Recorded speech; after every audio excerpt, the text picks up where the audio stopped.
Allez, salut les gars. Voilà, comme je le disais, la bourse de la Roumanie a été lancée. Alors, vous le savez que c'est une bourse qui est vraiment très réputée. Et puis, c'est une bourse qui sélectionne assez d'étudiants. Donc, pour ceux qui veulent postuler, vraiment, je vous conseille vraiment cette bourse. Donc, si vous voulez postuler, vous pouvez le faire. Maintenant, pour ceux qui n'arrivent pas à postuler, nous sommes là. Nous pouvons vous aider à pouvoir aussi le faire. Voilà, donc, en ce qui concerne la bourse de la Roumanie, voilà, pour ceux qui savent déjà, peut-être qu'ils ont postulé l'année passée, qui ne l'ont pas eu. La bourse de la Roumanie, les documents dont vous avez besoin, vous savez, je vais mettre le lien en commentaire ou bien en description. Comme ça, avant que je ne fasse la vidéo de façon entière, parce avant que je vous montre comment est-ce qu'on postule, voilà, je vais vous expliquer un peu le principe. Comme ça, vous allez vous-même commencer à postuler. Et une fois que j'ai assez de temps, je vais aussi le faire pour vous aider à pouvoir postuler.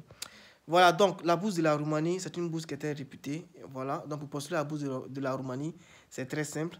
Donc vous avez besoin comme ça de votre passeport, de votre diplôme plus les relevés. Voilà, ceux qui font la licence, essayez d'avoir au moins les relevés de la licence 1, licence 2, licence 3.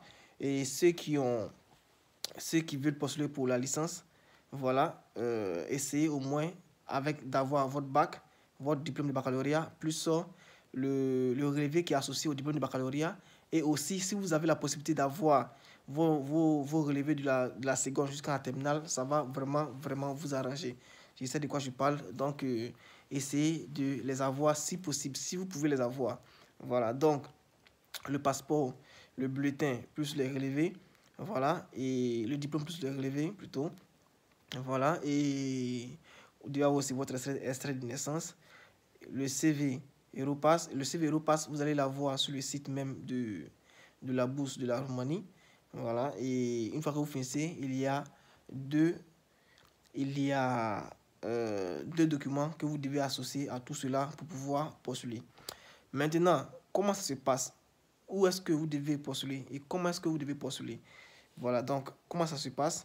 D'abord, le CV Europass, vous allez essayer, parce que le CV Europass, c'est un CV qui est déjà qui est connu beaucoup, même en Belgique, au Canada, c'est connu dans plusieurs pays. Voilà, il y a déjà des indications sur le CV et vous-même, vous allez essayer de les effacer pour pouvoir remplir avec ce que vous-même vous avez. Voilà, donc c'est un peu ça.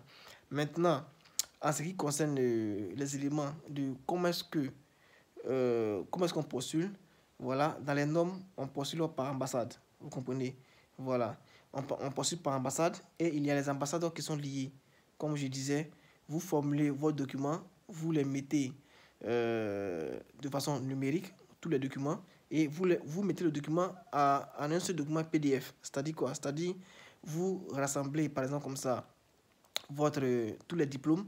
Vous mettez d'abord de façon ordonnée tout le passeport, après les diplômes, après les relevés, après cela vous mettez le CV, après le CV vous mettez les deux documents que vous allez télécharger en ligne et que vous allez remplir. Et lorsque vous finissez, vous mettez aussi votre extrait de naissance. Voilà, les deux documents, vous allez les signer et tout ça. De toute façon, vous allez voir ça dessus. Je vais faire une vidéo. J'ai déjà une ancienne vidéo sur ma chaîne YouTube. Vous pouvez voir ça en attendant que je fasse une autre vidéo parce qu'il y a un petit changement. Un petit changement. Donc, je vais faire la vidéo comme ça. Vous allez savoir un peu de quoi il s'agit et tout ça. Donc, une fois que vous allez mettre ensemble tous les éléments là, vous allez envoyer à l'ambassade. Maintenant, on envoie à quelle ambassade? Voilà, c'est là qu'il y a le souci. Donc, ceux qui sont au Bénin, ceux qui sont par exemple comme ça au Togo, envoient au Bénin. Mais parfois, lorsque vous envoyez au Bénin, l'ambassade du Bénin vous dit d'envoyer à tel endroit. Si vous êtes du Togo, d'envoyer à tel endroit. Vous comprenez? Voilà, donc pour ça, c'est pas un problème. Pour ça, c'est pas un problème. Ceux qui sont au Burkina vont envoyer en Côte d'Ivoire. Si vous envoyez en Côte d'Ivoire et qu'en Côte d'Ivoire, on vous dit d'envoyer à tel endroit, vous envoyez à l'endroit et puis voilà, c'est tout. Et n'oubliez pas, la date limite, c'est en mars. Donc, vous devez faire votre possible pour pouvoir postuler à cette bourse-là. Comme je vous ai dit, c'est une bonne bourse. C'est une bourse qui est vraiment complète. C'est une bourse qui prend en charge tout. Voilà. Et en ce qui concerne, comment on appelle ça, le billet d'avion, pour pouvoir aller y étudier, parfois ils font des rassemblements et c'est eux-mêmes qui gèrent le billet d'avion. Pour la bourse de Russie, dorénavant, ceux par exemple qui sont partis à l'ambassade pour aller déposer les dossiers, sachez que si vous avez la bourse, vous allez voir qu'ils vont payer votre billet d'avion. Vous comprenez? Voilà, il y a juste des éléments qui changent à chaque instant, à tout moment. Donc, on essaie de prendre les informations pour venir vous les remettre. Voilà, donc c'est un peu ça. Donc, la bourse de la Roumanie, comme je disais, je vous ai dit un peu quels sont les dossiers que vous devez avoir et puis comment est-ce qu'il faut comment est-ce qu'il faut postuler.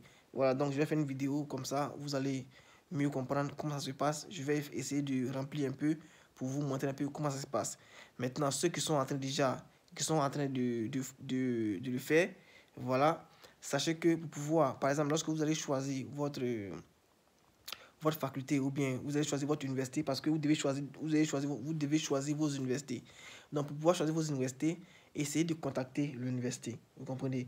Voilà, parfois, vous pensez que votre faculté se trouve dans l'université alors que ça ne se trouve pas là-bas. Donc, essayez de contacter l'université. Essayez de voir si l'université, dans cette faculté-là, si vous voulez faire par exemple mathématiques, est-ce que l'université dans cette faculté, c'est vrai qu'il y a mathématiques, mais est-ce que mathématiques fait de sélection? Est-ce que la faculté de mathématiques fait une sélection? Si la faculté de mathématiques ne fait pas de sélection, vous changez d'université pour aller voir une autre université. Voilà, donc écrivez aux universités si vous voulez et si vous pouvez. Voilà, donc pour ceux qui nous contactent, pour ceux avec qui on gère les dossiers, voilà, pour ceux qu'on aide, voilà, ils savent déjà, on contacte les universités et les universités nous donnent des réponses. Vous comprenez? Voilà, je vais pas trop parler par rapport à cela, mais vous savez déjà que c'est un élément, c'est un travail qui n'est pas facile, c'est pas du tout facile. C'est vrai qu'on vous aide, mais sachez que c'est hyper. Vous devez envoyer des messages, ils doivent vous répondre forcément pour que vous puissiez avancer. Vous comprenez? Et quand c'est assez long, c'est vraiment intriguant et puis ça désole un peu, vous comprenez? Voilà, mais c'est ainsi. Si vous voulez postuler dans le hasard, vous allez comprendre que vos résultats aussi seront dans le hasard. Vous comprenez? Parce que vous n'allez pas savoir en réalité pourquoi ils ne vous ont pas choisi, pourquoi votre dossier n'a pas été examiné, pourquoi vous n'avez pas reçu des messages et tout ça. Vous allez vous poser assez de questions alors qu'en réalité, vous avez choisi une université où la faculté ne choisit pas, ne veut pas d'étudiants. Vous comprenez? Voilà, il y a des facultés comme ça. Donc, lorsque vous postulez, essayez de voir comment est-ce que vous pouvez postuler et puis essayez de comprendre aussi comment ça marche. Voilà, donc les gars, je vais m'arrêter là. Je vais essayer de faire une vidéo où je vous montre un peu comment est-ce que vous devez faire le remplissage et puis comment est-ce que vous devez postuler. Et puis, en ce qui concerne les ambassades, comment est-ce que vous devez voir l'ambassade dans laquelle vous devez envoyer vos documents et tout ça. Voilà, donc c'était moi le Sam Hospital. Et puis n'oubliez pas, donnez-moi un pouce bleu. Si la vidéo que je fais vous plaît, donnez-moi un pouce bleu. Et puis essayez aussi de commenter. Donnez-moi, mettez votre commentaire pour que je puisse répondre. Voilà, donc si c'est pas utile de m'écrire, c'est pas la peine. Écrivez ça en commentaire, je vais vous répondre. Donc les gars, c'était un peu ça. Et puis, à plus les gars.